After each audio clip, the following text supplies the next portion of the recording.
Hello, everyone. It's Christine Pedersen here. Let's talk about morning routines and getting out the door a little more mindfully. This is a huge problem for many parents, especially if you have more than one child, because getting out the door in the morning is stressful even for us sometimes, right? Making sure that we've got all of our stuff together and we're getting out the door on time is only compounded by a child who also is struggling to get all of their stuff together and get out the door. And they have no real motivation to get out the door, right? They are sort of coming along with you because of whatever the family agenda is. So I think it's really important for us to go into reinventing our morning routine with this sort of deep empathy that mornings are hard for everyone.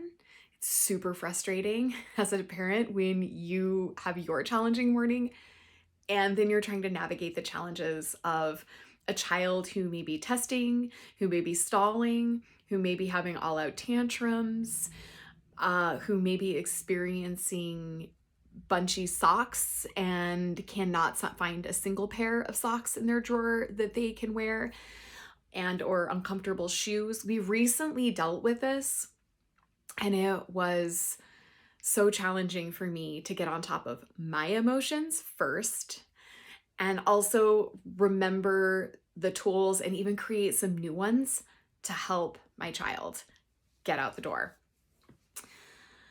So remembering that it's normal is key. We may not know what the underlying issues are with morning foot dragging or uncooperative behavior. And that's okay. Even when we don't know the underlying cause, we can still work to improve things dramatically with two things. One is connection, and two, making things fun. So those things alone, I find, tend to be much more effective than making rules about the morning and what kind of behaviors you want to see, and then punishing any unwanted behaviors that come up in the morning. Many parents think that this is the way to get out the door faster. We have to identify the behaviors we want to see, and then we consequence the ones we don't want to see. And I have found my own experience that that did not work at all. It only increased the unwanted behaviors and made the mornings really unfun for everyone. What did work dramatically was to change my relationship with getting out the door in the morning and to really find tools to make the morning more fun. So one thing that really works for our family is music. Having music on the way out the door is really, really helpful. So sometimes I'm playing music in the house if I'm noticing that there's a Monday vibe going on and everyone's struggling a little bit with the transition from weekend to our day to day. I put on some fun music. And then I make sure to offer a lot of choice within the plan. So we have little bins of shoes and we say, here are all the shoes you can wear today. It's going to be a cold morning. So why don't you pick the shoes that would be the best fit for you today? Ones that feel good and ones that are going to keep you warm. I usually have socks. I try to figure out socks the night before.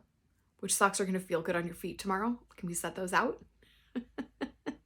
Because bunchy socks are a big challenge in our house. And then I really like having a visual image for my kiddos. And I love the idea of making all of you a visual image, but everyone has their top three things are a little bit different. So on this image, it's really tempting for parents to put like 27 different things that kids need to do in the morning. But to be honest, for kiddos who are around 2 years old, they can really only handle like one or two things that they're supposed to do independently or that they're supposed to wrap their head around. Even with my kiddos, I try only to have 4 things. So we have brush your teeth, socks and shoes, make sure your lunch and your water bottle are in your backpack, and then make sure your backpack's on your body. Those are the 4 things that I have a visual for my kids on the way out the door. So fun, Having music that helps to lighten up the energy and keep things silly is really helpful. And then having your kids know ahead of time sort of what they're responsible for in the morning. And depending on their age or what they need to be doing to take care of themselves, your visual is going to look different, right? That's okay. Now, my visual is just that. It's just, this is what you need to know. Nobody gets a sticker for doing any of those things. There's no like magnet that moves over, because that's just one more thing I have to remember to be in charge of in the morning. So this is just, what are we doing next? And now this. Okay, you've gotten that nailed. Awesome. What do we need to do? What's one last thing? Get your backpack. Let's go. However, I will tell you that most mornings I am not having to go through the checklist. Most mornings, about 10 minutes before I need to be like getting in the car, driving down the road, I start putting my stuff in the car. So I make sure I've got my teeth brushed and my lunch and my backpack, and I open the door and I say, I'm gonna go get the car ready for us to leave. I hope you're working on your morning routine. And I go outside, I set stuff in the car. If it's a cold morning and I need to warm up my car, I turn it on and jack up the Moana soundtrack or whatever. Again, some fun music, right? Because getting in the car is the next step, and it's also fun. We're gonna make it fun. If your child sees their home with their toys and all the things they don't want to leave as being much more fun than getting in the car with you, there's a conflict of interest there, right? Like, they know they should be doing all the things so that they can get in the car for you, and they don't want to, because getting in the car isn't fun. And so that's when we have to check in with our own self and our own energy. Am I feeling short-tempered? Am I feeling irritated? Am I feeling like frustrated and at my limit? Because if I'm feeling any of those things, then I am not being the connected, fun presence that my child needs to move them to the car. So connection is key.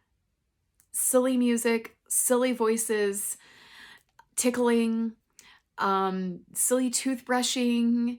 I like to pretend like I'm Crocodile Dundee and they open their mouth really big and they're a crocodile and they're like scaring me, and I'm trying to clean their crocodile teeth before they bite me.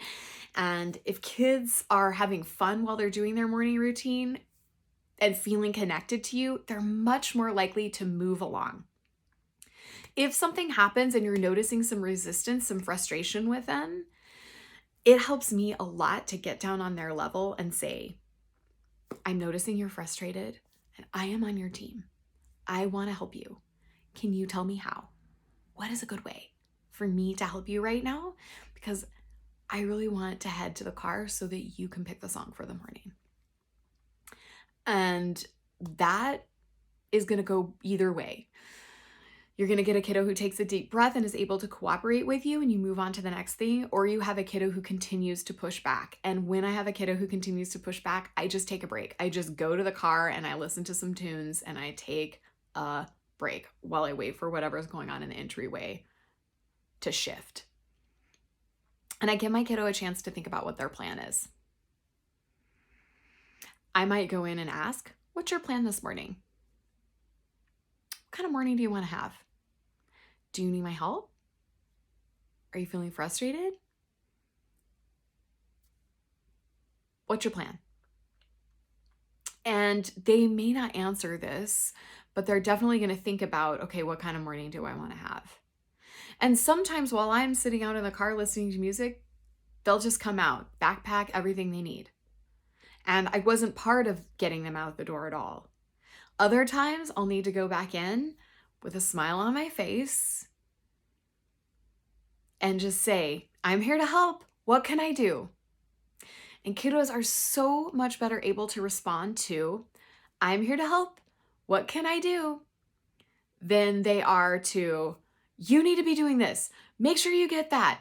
How come you don't have your shoes on? Those questions immediately put them on the defensive.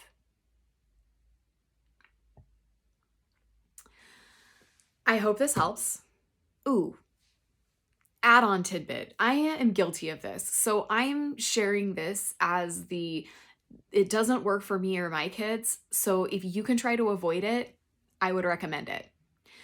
When we do have a tough morning and we finally get in the car and I spend the entire drive lecturing my child, that doesn't work. I want to see this. You know, I can only do so much. You have to take responsibility, blah, blah, blah, blah, blah. I will guilt trip them and shame them. And I'm feeling frustrated and I want things to change. So I'm putting it on them and lecturing as if that's going to help things improve the next day.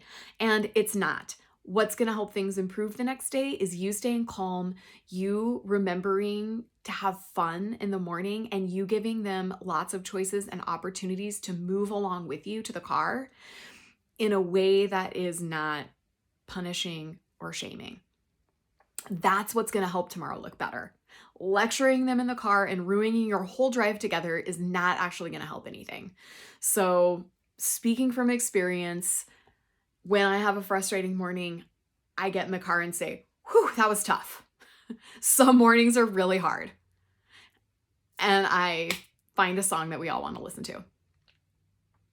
And we jam and try to reconnect a little bit, right? So that when I finally say goodbye to my kid, it's with sweetness in my heart and not frustration, irritation, etc. I hope this helps your mornings. And if you have any specific questions, share in the comments. Let me know. I'd love to help you work through some of the challenges that you have in the morning.